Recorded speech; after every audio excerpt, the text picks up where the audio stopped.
you're talking about not slowing down, but like shifting what you're doing, right?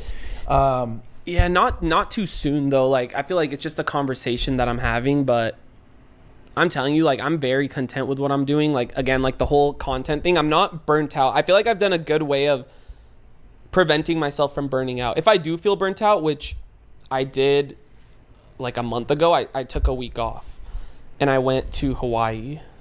Yeah, I want to ask you talking about being burnt out. How do you not get burnt out? Because you know, having to show up all the time. Because I've done this for years too, not the level that you're doing it with, like the, you know, kind of really exuberant type of content. I mean, obviously, you know, hard intros. You got to be excited. You can't go on YouTube videos and be like, hey guys, what's going on? Of course, yeah, you need to bring the energy. But you've done like, you know, like how many more challenges are there?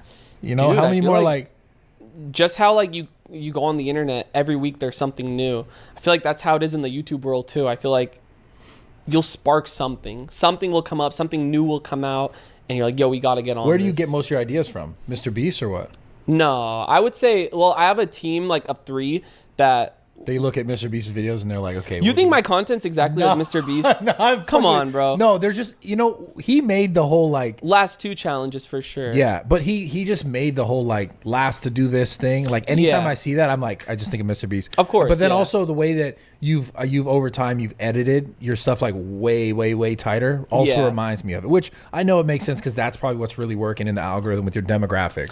Yeah, I think. And I'm kind of just trolling you too, to be honest. No, of course. No, you're good. I was gonna say just even over time, like the evolution of video making has changed. You know, if you want to keep up, you have to keep up with the trends, like the new ideas. And the thing with me though, again, like I just still like to keep that personal vibe on my channel, and that's what I love the most. Is like I would never turn into someone that I just would feel forced to be making this content. It's always authentic. I'll just bring the energy. And are you throwing shade at Mr. Beast right now? No, of course not. No. Bro, look. Okay, Brad is trying to get a clip right now. Trying to start drama. Yeah? Listen, I love Mr. Beast. Okay. He's literally a beast. But like, yours is, you know, yours is a little more authentic. No, bro. I'm saying I'm trolling so hard. I'm saying like more just that I like to sprinkle in personal vlogs. So like that's just, let's just say Mr. Beast doesn't do that. If he wants to do a second channel for that, he would do it. Dude, he has like 1,000 channels. That's what I'm saying. Holy shit. Yeah, he's going crazy. Like he's definitely paved the way of YouTube, bro. Like he's done revolutionary shit, and I mean he's cured people's blindness. Bro, he's done everything. He's done everything. You know what I love about Mr. Beast is that he does everything, and I love that people get on Twitter and they're like, fuck you, dude, you didn't do enough. I cannot believe that. You see it too, Nobody will be satisfied with anything. And that just opened my eyes to so many more things. Like, bro, this dude actually like feeds families. Like he gives people shoes in Africa. Like he's literally doing just revolutionary shit that no YouTuber has ever done. Yeah. So literally mad respect to Mr. Beast, but I can't believe that he gets hate for that. Like I actually can't believe it. And like the hate tweets will get like thousands of likes. It's funny at this point to me. It's just, I feel like he doesn't care anymore. No, I love when he replies. He'll be like I don't even say fuck you, but like he'll be like low-key disrespectful, and it's hilarious. Because it's just, how could you hate on something like that? But then again, you can't feed into that. No, but when he replies, it's so funny, bro. Like, he'll be so mean to people. Dude, I used to let hate get to me a lot until, like... I could tell you fucking changed your whole relationship status because of it. Not status, but, like, relationship to the internet. Yeah, bro, it's stressful. What bothers you, though? I don't know. I just feel like I just recently developed more thicker skin through the social media thing. And you would think it's crazy because I've been doing it for 11 years. I just feel like in the past, I've been a lot more... I've just been trying to always make everyone happy. Always. Like if I see a comment, I'm like, okay, wait, this person doesn't like that, so I'm going to change this and make sure that person's happy. Then this next person won't be happy, and I'm like, shit, like I have to change this. And it's gone to a point where I'm like, dude, I can't do that. Like I'm just going to do what makes me happy and do what I love. And I don't know, I just felt like I didn't have to share everything about my relationship online. Yeah. And I feel like that's not what I built my channel off of, you know? It's like I didn't want to rely on like doing relationship couples videos. Yeah. So I don't know, I just took it off social media. But again, lately, I'm still in the process of figuring out exactly what I'm going to do as far as social media wise and in general, just my relationship. Yeah. Well, you text me when we were scheduling the pod before and it didn't work, you know, here and there, whatever. you mentioned that like, excuse me, you were going through some stuff. Yeah. What can you speak to that? Like, what are you comfortable sharing about that? I would say just just mental health issues in general, just dealing with certain people and just going through a tough time. Like, even that's where like the burnout kind of started too. Like when I first started feeling burnt out, like it was just very, very heavy on my mental. And just the ideas of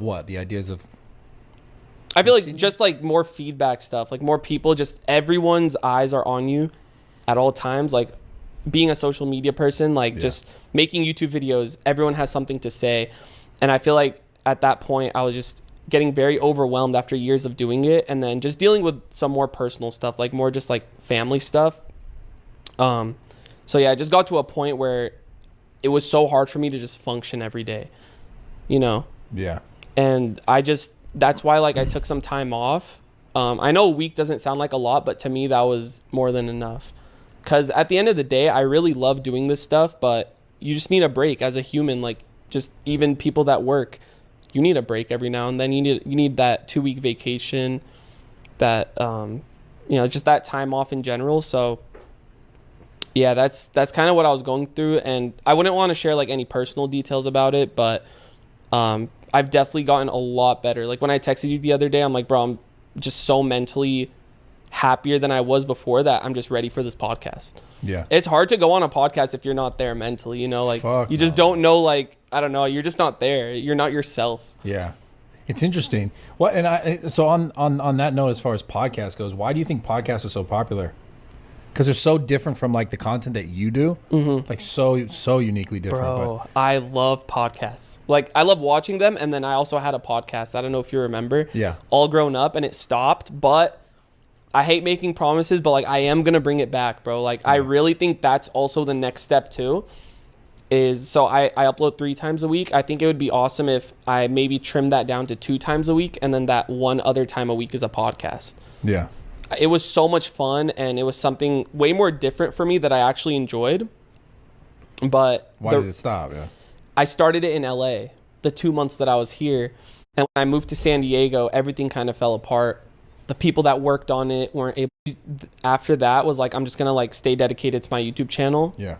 And lately I've been seeing a lot of like dope ass podcasts, like obviously yours. By the way, it's an honor being on Raw Talk, so I appreciate you for having me, and sorry for the 1.5 year delay. It's all good. I'm glad you're here, man. No, I'm happy to be here.